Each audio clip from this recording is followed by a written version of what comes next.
Shouts out Big Steve. Shout out Michael Bisbin. UFC early tease. UFC Vegas 109. Just after 108. We're going to do a little quick recap. No time to do the recap. My computer was broken, so I'll do it in this show, and then we'll look over the early odds. Again, a little bit late, but it is what it is. Now, did we make money? We did on some cards. We didn't on the others, and essentially broke even. So I'm going to look at the comments and we'll get into it. Big Bird, Cody Brundage coming in like Batman to save the card. I mean, as soon as they announced the Cody Brundage fight on this card, I knew I had to do an early tease. Beautiful timing. Cody Brundage, 3-1-1 in the last 6. One of those was DQ. Impressive. I mean, the guy is like a poo stain that you can't wash out of your undies. Life without Big Steve, early tease is life I don't want to live. I agree, mate. I agree. I'm completely for just everyone ending it if I end this show. Hello, fellows. Hello, mate. Litz, shout out Big Steve and Bashi for that super free under. Indeed. That was the under and the easy bet of the card. Steve, you must be pretty important. How I know you must ask? Well, Big Bird has been absent for like 6 months until he just appeared in your comments. I don't know. Big Bird is in like all my videos, man. You got to lock in, Dixon. You got to lock in. Alrighty. Let's get into it, right? Let's start with one Friday fight night. So I said I had a bet here. I said hit me up if you want it on the last pod. It wasn't available to many. It was this Gabriel Leonetti versus Atole. It was on some strange bookie that I have, crypto bookie. I first put a half a unit on it, then I put a unit. Then I ended up with 750. That's all I had on that bookie. And he won. He was almost a $3 underdog. Basically, we see this on one fight nights all the time. The undefeated Asian young guy versus someone that should be the A side, and he even has some dodgy fights on his record, and he's a massive favorite. I was like, this makes no sense. This Leonetti is definitely the A side. He trains at Tiger Muay Thai. He fought at Cage Warriors, got submitted. So won most of my profits for the week in that one fight. 1,400. A couple of people tipped it in the Discord. Tippy MMA. So he's a sharp guy. So it's annoying when these odds are not on BetOnline. And my only regret from this card, there was only 2 MMA fights, is also not playing Nachin Sut. These guys fought. Alvarez, Nachin Sut broke him, knocked him out in the second. He was only a slight favorite. And I was like, what could go different in this fight? I'm like, he should win again. And, when you have a great bet like Leonetti, sometimes I personally get a little bit scared. I don't want to be eating into those profits because I just felt like Leonetti was winning 100%. And I missed out on more profit. So he knocks him out in round 2. Pretty much the fight goes identical. So that's my only regret. But I am happy that I went over a unit on a big underdog. That's probably the last time I was brave this week. So we go to the other 1FC, the normal card. I honestly didn't play anything. Oh, actually, no, dude. What am I talking about? And I could have made an argument for every single MMA fight here. Takayashi won as a huge underdog, but he looked like a bum. This was my play. Elbek Alishow versus Pakativ. This is a grappler versus striker, I guess. Jeremy has lost to many grapplers before. He lost to El Akasi. Has a really salty record. This Alishow, he took a 3-year layoff. And before that, he was, just like running through guys, 8-0, but he puts himself in a lot of bad positions. So a lot of people were scared to lay his price because he was a bit green. But I'm like, man, 3 years later, and with that grappling onslaught, he's only 26. And the line went up to $1.70 on BetOnline, almost $1.69. And this is an easy play. And basically, he looked to minus 1,000. He took him down, held him down first round, took him down, submitted him round 2. Basically, was winning every second of that fight. Wish I went a little bit bigger, but it is what it is. At least I pulled the trigger. Kili Grushenko, Tynan. I wish I pulled the trigger here. Kareli, plus 130, plus 150 sometimes. Won most of this fight. Didn't get taken down once. We've seen him do the same against Rugrug. He has a good anti-wrestling game plan. I don't know why I didn't play him. I just talked myself out of it. So that's a little bit of a regret. And Gary Tonin. I liked Gary Tonin. He went up to a massive size underdog. He won the first time against Shamil Gasanov. The line was 320 on BetOnline. I hesitated. I mean, I said it in Discord before playing it, and then people played it, and then I was like, I don't really want this line. I like the underline better.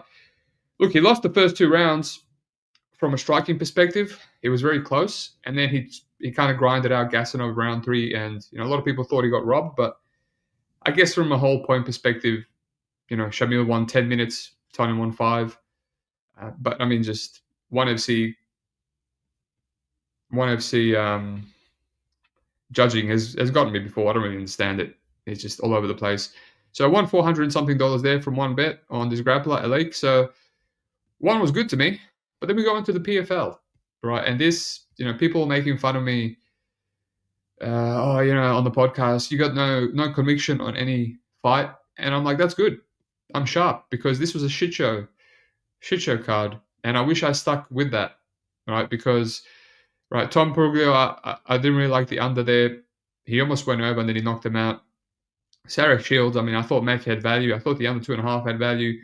Just a weird fight. Shields losing until he lands one knee, doctor stoppage. This is the one. I said I like the under 1.5 rounds in Duprass Kelly. Waited all week for it. It came out minus 200. I'm like, nah, I couldn't lock it in. I didn't like that price, and that should have been the sign. The way my gut reacted at first glance, because it was Duprass or pass all the way, and then I was looking at Duprass submission the whole way through. Right, I was looking at round 1 sub, round 1 and 2 sub, just round 2 sub. A lot of plus money on both of those. Because I felt like if Kelly's winning, he's kind of stuffing the takedowns and outstriking him. Maybe he can knock him out. It looked like he was going to knock him out in round 1. But anyway, I forced the under at minus 200. That lost. That annoyed me, especially when Duprass hit a round 2 submission. I was like, damn. Annoying pivot. But it is what it is. Kyle Driscoll, Hussein. I liked Hussein at Pick'em when a lot of money came in on Driscoll. I liked the over. That was the issue. I waited too long, and the over was Pick'em at one point, and it got steamed. So because he went up to minus 200, I passed. So I should have locked that in quicker. And, well, quite a big robbery on Hussein. I was also going to live bet him. And, got away with that one. So another shit show fight where the people that had Driscoll money got a robbery, but the people that had Hussein Pick'em, they had a good bet, but they got robbed. So unfortunate. Nothing on this Casio fight, nothing on this Newman fight, nothing on Ajuj. Ajuj was covering and then was getting beat up in round 3. Just a strange fight. Movlid, this is the other one I forced. So, I said there's no way you can play Pinedo at this price against the best fighter, Movlid. And before that, he had better prices against strikers, and now they're giving him a grappler. And the only footage we had of Pinedo anti-grappling was Bubba Jenkins. And he did well there. He was stuffing the head. He was getting up. He did get grounded round 2, where he's seen the big gas from beating the shit out of Bubba. And I was like, man, I'm down like half a unit from that under 1.5 force. I don't have any other good leans. There's only 2 fights. I was like, I need to force something. And I was like, man, I was looking at Pinedo. I couldn't do the money line. So I was like, if he's covering, he's going to get a knockout. I don't know how this fight's going to look if it goes 5 rounds. Like it's just like, will Pinedo get 25 minutes of moments? So luckily, I didn't go a full unit on the money line. I saved it for live betting. And then I just went half a unit on Pinedo 1, 2, 3. And look, he almost got it. He dropped him bad in round 3. So the good news is I only lost half a unit there as well. But the bad news is I still forced this fight. I mean, props to the people that played Movlid. There was a couple of people in the Discord, not many, but most people forced Pinedo. Makes sense. He had the aura. And then next fight, Tajin. I thought Logan Storley had some value. I mean, he kept it competitive, but ultimately lost, 4-1 on 2 scorecards and 3-2 damage versus control. So I felt like if I played Storley, if I played the over, Thad was going to kill him. So I was like, this card, I'm done with 550 loss, and we'll leave it at that. So I made 400 and something on one, pretty much lost it all in a little bit on PFL, but still living off the early 1FC profits. All right, so we'll get into the UFC now. Pirate, it was levels, yes, it was levels. Pepe Silva, thanks for the free bet that I couldn't bet.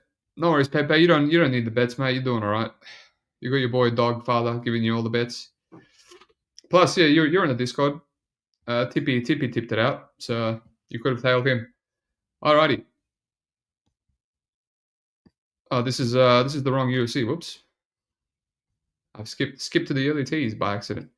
Alrighty, so this was a shit show UFC, right? I only had one bet on Rebecca, and at one point I was $800 up, and I would have killed for that $800 now, looking back at it in hindsight. But went in with not many bets, honestly, just Rebecca and a few action bets. So the first fight, Rodriguez. I thought honestly Rodriguez was the side at -200. She had takedown upside. She had good hardware. Caitlin was kind of like still really hasn't addressed her takedown defense, but I just didn't want to force it. I didn't want to force another -200. Just like Buchecha, first fight of the card, and put myself in a minus and then have to claw back out when I don't have many good leans. So I passed there. Honestly, no regret. Split decision. Probably wasn't a split, but it was sweaty enough for me to be happy that I passed. Rafael Esteban, I liked 2-3 KO just because he usually has a lot of ground and pound finishes on the regionals, and Bunez is gassy. But that's unforgettable. Unforgettable that Bunez couldn't finish that. Esteban, pardon me. So good pass there. Bashi, I said this was going to be all different variations of a finish. It's a squash match. I ended up playing round 1 and 2 Bashi, only half a unit. That's the issue. And and then a little bit on round 2. So I lost like $60 on round 2. I thought Giannis will survive till round 2 and then get submitted then. But yeah, won like 300 bucks there, 200 and actually no, $200 there. So not even half a unit. So a bit of a shame. Puliev Klein. I like the under here. I thought Klein might run through him in round 1, or Puliev was going to knock him out 2-3 when he gasses. And that just hit me right before the fight. And then unfortunately the line was like -200, and I felt like that was a bit disgusting, if not accurate. So I was like, no, I'll pass. But I did live bet Puliev at Pick'em after round 1. I'm like, yeah, Klein is dead. He's absolutely gassed. He should get styled on here. Again, half a unit to win half a unit. So the issue with this card, I kind of fell into being a pansy, not betting like I should have. Right, so win a little bit there. We're like up 400 and something, not even a unit. And then Rodolfo Vieira, he wins round 1. He jabs the shit out of Tresean Gore, and his line is $1.44. It's still like his money line. And he won round 1 clear, and he barely used any energy, and he just showed that he can outstrike Tresean Gore. Tresean Gore is awful. So I'm like, wow, that's an easy live bet. And again, I don't know why I didn't put 1 unit on Vieira. That one felt like a smash spot. So again, half a unit, $1.44 to win 165 bucks. Not much, but we're doing well. So now I've got a little bit of confidence. I'm like, let's keep forcing stuff. So Nakamura went up to $1.30. Money kept coming in on Fletcher. I didn't see it. Whatever. Nakamura had the power, the finishing upside, the grappling. I'm like, it could be close, but he's not losing this fight. I parlayed him with Vallejos. I didn't even tape the fight, but I'm like, I can't think of anything else to parlay with. So I thought Vallejos would be the least sweatiest one of the favorites. So I parlayed it. Vallejos, again, half unit to win 200. Should have done a unit, but it is what it is. Vallejos, Silva, a little bit sweaty. Props to anyone playing the over. Good bet. And then Magny Zaleski. So I made $100 up now. I pretty much won every single, not pretty much, I won every single bet, but I'm thinking, I should have gone bigger, man. I should have gone bigger because I have $600 on Rebecca and I don't like it. And I'm like, this is poised for me to regret not going bigger on these fights.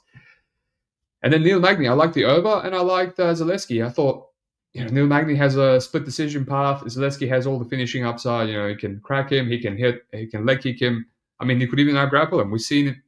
Zaleski beat him in round 1 and then out-grapple him for 3 minutes of round 2. But I didn't like what he was doing. I live bet Zaleski after round 1. I thought it was 1-0 up. I'm like, I can just live bet out, if Magny, wins round 2. But it felt forced. It felt forced. It looked good up till 2 minutes, but then Magny just gets up and kills him. And Zaleski's a bit washed, man. Like, first of all, why is he grappling like that? But that's on me because you can see on tape that he's an idiot. Cal Rosa, Cornhole. This is the one.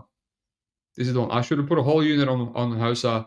All the lads were putting it on the Rosa when Cornhole took action, and I didn't. Don't know why, but it's the fear. The fear is what makes you bet bad. The fear makes you bet bad. Esteban Ribovics, Brandon, nothing there. I thought Brandon was too sloppy for Ribovics. Chris Duncan, Rebecca. So yeah, I locked this one in. I said I only did one unit because I didn't feel too comfortable. As soon as I locked it in midweek, I hated it. You just watch Rebecca get both his eyes closed against the wash, CLD, not CLD, Carlos Ferreira, Diego, and he's just not good. He amassed a 16 or 17-1 record outside of UFC by being an ape, but that doesn't work in the UFC against world-class strikers or fighters. If you can't run through him, he's too hittable, he's too gassy, he just doesn't have any other game plan other than just come forward and tank damage and try to land more damage himself. So props to Chris Duncan. It was a little bit annoying to be right there. I would have rather been wrong and win like 1,100. But it is what it is. So basically, as predicted, I wiped out all my profits with the Rebecca loss, even though I won 5 bets in a row. So this is what I used to do in the first half of the year before I changed it, and I made more money in July. So just need a little reminder to stop forcing stuff and go back to my aggressive, big units.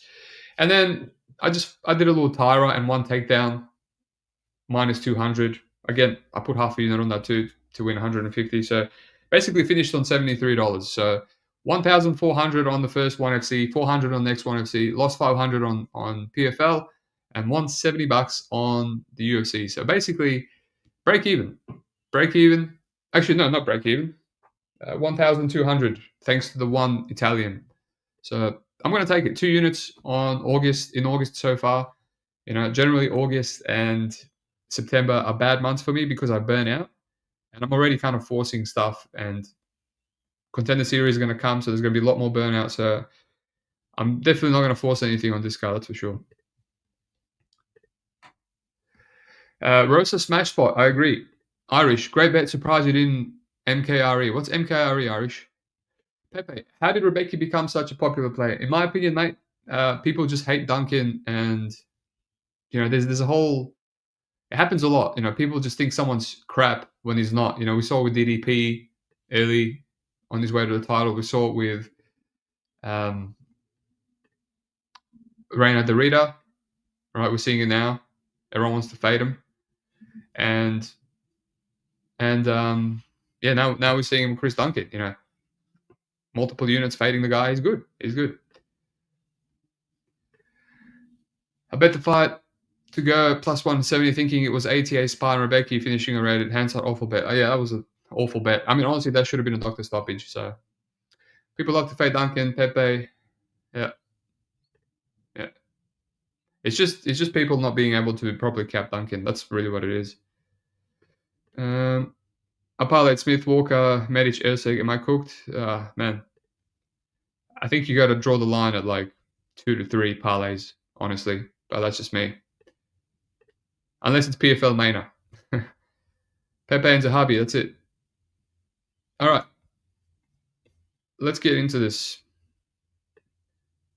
So the first fight, Gabriela Fernandez versus Julia Stolarenko. At first, I was like, man, this is an interesting fight, right? Because Gabriela Fernandez doesn't have good takedown defense. She's been grinded out twice already. Obviously, Jasmine and Teresa Blade are much better fighters, much more well-rounded. But Julia probably has better submissions. But it's a hard dog to play. Julia Stolarenko. If she can take down Fernandez and Fernandez gets up and doesn't get armbarred, it's probably Fernandez knocking her out. But didn't really tape it much. But I'm liking this under 2.5 rounds, depending where it is now. It's not bad. It's a little bit better than minus 200. That just feels like it covers Julia's round 1 equity, and it covers Fernandez probably knocking her out down the stretch. If Carolina Dredd can knock you out, so can Gabriela Fernandez. So that's where I'm at. MMA guy, I'm going to throw CLD and G in that one too. What are you doing, man? Just don't parlay so much zero value fights. All right, Urosh Medic versus Gilbert Urbina. I mean, I'm glad they're giving Urosh a fight that he should win. Gilbert Urbina, but yeah, the price is insane. Gilbert can hurt Urosh. Urosh seems to have something wrong with his chin. And obviously, there's a grappling path there too. He's got a good rear naked choke. This under is what I would rather play, honestly, but it's a little bit chalky for me. Yeah, it's It's kind of the similar price that was against Tim Means, but Tim Means is chinny and washed.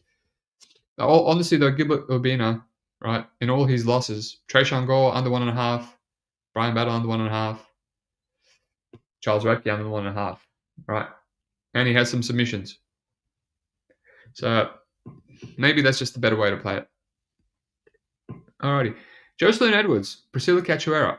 Massive favorite line on Jocelyn Edwards. Again, I always say, her line always gets steamed. I always say, I can't do it personally. I can't do it. People are doing it. I said it last time against old mate, Chelsea Chandler, and props to her. She covered, right? But that's Chelsea Chandler, man. I'm one of those guys that I don't really hate Priscilla Cachoeira. She's good, man. She's good. Yeah, she can be grappled, but this is not, Julian Roberts, Jasmine Jasovicius, or Miranda Maverick, right? She has good wins. She's knocked out Lipsky and knocking out Jose and Nunez, whatever. It might not be an amazing win, but knocking her out cold, pretty impressive, right? If you go back to Jocelyn Edwards' career, man, there's this point where she won a split to Kim. She won a robbery split to Pudilova, and then lost to Nora and Aline. If she didn't get that split, she would have been a 3-fight losing streak. Sure, she'll beat the bottom of the barrel. By the way, she was also hurt by Ramona Pascal to the body. Right, so I can't do it. I can't do it. Like this is just one of those cards where, if you want to be parlaying Jocelyn Edwards, props to you. I can't do it. She might cover. She can obviously grapple. She's got that path, but it's not for me, man. What's the under there? Let me have a look. What's the under? Wow, under 2.5 rounds is plus 150. On a girl with a girl that cracks, has one punch KO power, and another girl that potentially also cracks and has grappling upside. Interesting. Elijah Smith, Toshima Kazama. Kazama must be the most chinniest bantamweight in the UFC. No cap, as the kids would say, no cap. But Elijah Smith should beat him. He did okay against,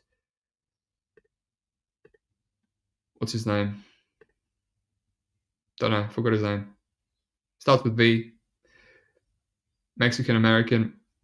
Morales, actually. Sorry, Vince Morales. He did alright against him, but there was some tough moments. He almost got submitted a couple of times, but yeah, it was a step up. It was his UFC debut, and he did well. He was very young. The under 1.5 rounds, it's almost pick him here. I mean, I think Elijah Smith has some big power, right? Let me have a look. Yes, he does. He has a lot of KOs, but they're not the best fighters. Rear naked choke, round 1 KO, round 1 KO against Josh Walker. That's his best win, hands down. 8-1, ran through him. And then Vince Morales and Aratoa durable. Yeah, so this could be the play. Under 1.5, I'll look into that. Kasama's super, super chinny, man. Alrighty. Julius Walker, Rafael Coquera. I mean, I played Rafael versus that Turkish dude, Ibo Arslan, as a massive underdog. No, sorry, at Pick'em. Wow, what a square play. And honestly, watching Ibo Arslan's last fight, it's a little bit of validation. It feels like I had the right read. Sometimes it takes a couple of fights to realize that your bet wasn't that bad. But yeah, just knocked him out, 50 seconds, and then I didn't play him versus Bukauskas because of that fight. I was like, maybe I'm wrong, but there's got to be some value against Bukauskas here. And then he gets knocked out cold in that one too. And again, he's fighting 6 months later. And Julius Walker doesn't have that power, let's be honest. But I'm just $1.16 on Julius Walker. There's a lot of recency bias on him, because he beat Alonzo Manifield, but he was very close on short notice. But yeah, watching it now, wow, there's a lot of these fights are going under.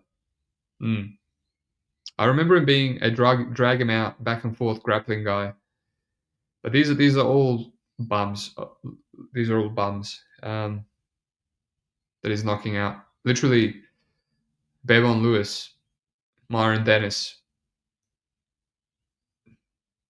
These are the best guys, but the rest are just cab drivers. And then Alonzo Manifield.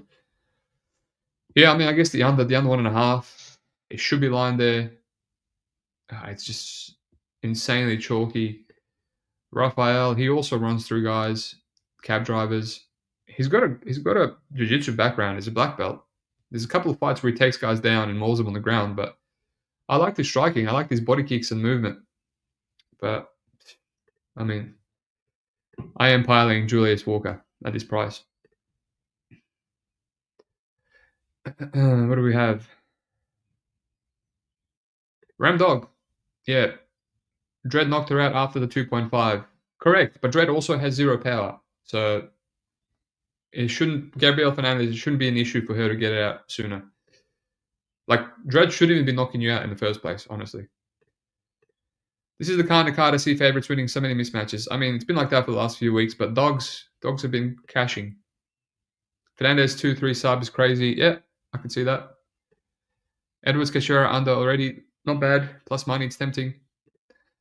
Rafael might be a cab driver. I don't know, man. He passes the eye test in terms of his striking. I like his striking, and I like, obviously, his jiu-jitsu, and he's very athletic. He might just have issues with his chin. Who knows? SE for all. Several of these fighters have mid-level cardio and look weak round 3. Something to focus on. Yeah, I mean, live bet week. There was 2 really good live bets last week. You know, Vieira and obviously Pulaev. And I didn't go big enough to take advantage, but we'll see.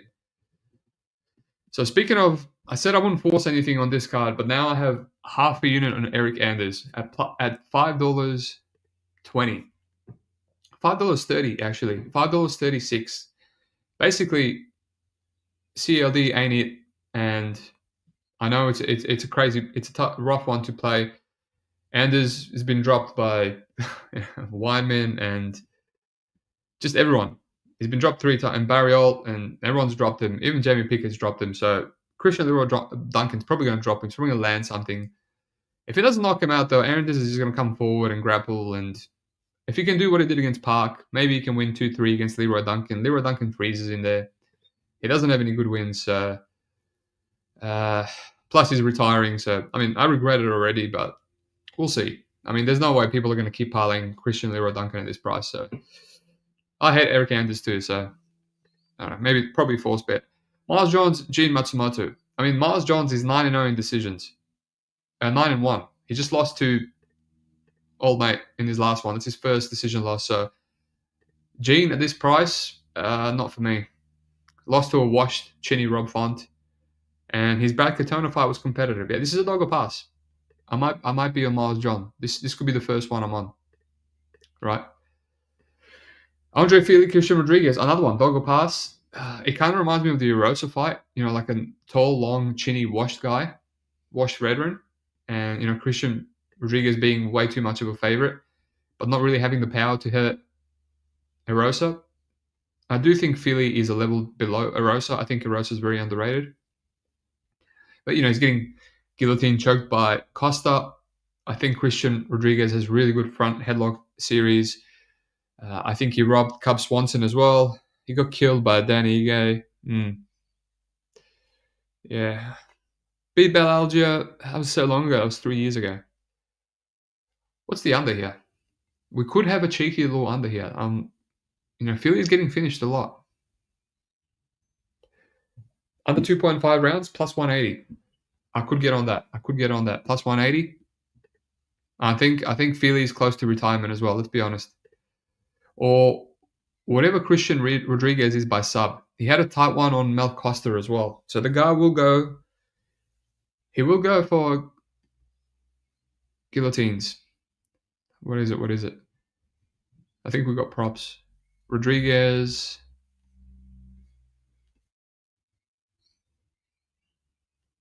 Wow, they make it really hard to find. Inside the distance. $6. That could be a play.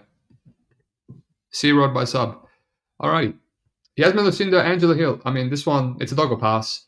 Lucinda, I've been saying, is quite overrated. I mean, she's good, but she's not, you know, the future title challenger just yet. She has a lot of greenness in her, and we saw it against Lemos. I still regret that so badly, not playing it. And I was on her at Pick'em versus Marina, and it was a tough click for me. And it was only because of the massive grappling upside. And she still made that a sweat because, you know, she strikes too much. She's hittable. And if she can't hit that takedown, she doesn't really cover. She doesn't really have strong rounds, And Angie Hill, say what you will about it. Her last 2 fights, she kind of looks like the age is finally catching up to her. But when you look back at that Ricci fight, Ricci's a good fighter. She has a good hardware cardio and volume. And she lost round 1 clear because Ricci redlined.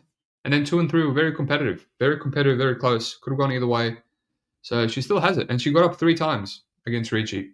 All right, she got taken out with a single leg. Lucinda does body locks. Hill is generally very strong in the clinch. So I don't know. It's hard to click after watching Hill's last 2. But it just makes sense. It makes sense, but I'm leaving it. I'm waiting. I just have this feeling like Hill might be regressing, but people seem to be playing Lucinda, so I'll wait. I'm not forcing anything, even though I forced Eric Anders. We'll wait. We'll see. Steve Erceg versus Ode Osborne. Look, should be an easy win for Steve, but this is a bit of a sketchy one. If Kai Kara France can knock you out, man, so can Ode Osborne. I think Ode Osborne is one of the most athletically gifted guys at flyweight. He's like a truck. Massive hands, really good leverage. Under 1.5 rounds, plus 160. That's tempting me. I can see a Steve Erceg ground and pound / submission later on down the line. We'll see what the 2.5 rounds is. But that's tempting me right there. I don't feel like parlaying Steve Erceg, honestly. All right, and Roman Dolidze versus Anthony Hernandez. Again, it's a dog or pass for me. I'm always trying to fade Anthony Hernandez. It sucks that this is a 5-rounder. But otherwise, man, Roman has the finishing upside early. Roman has good decision equity too, right? He won 4-1 against Vettori. Sure, Vittori's washed, but, people were fading him there. People were saying Dolidze is a bum. And Dolidze is another guy, I'll say it right now, Dolidze is another guy that's like Chris Duncan.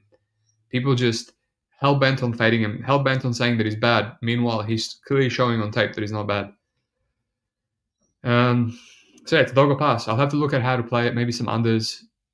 Anthony Hernandez is a really bad finisher. Just took the corpse of Pereira really long into that fight. He should have got him out of there round 2. I lost my ass playing like under 3.5, and he just finished in like round 5.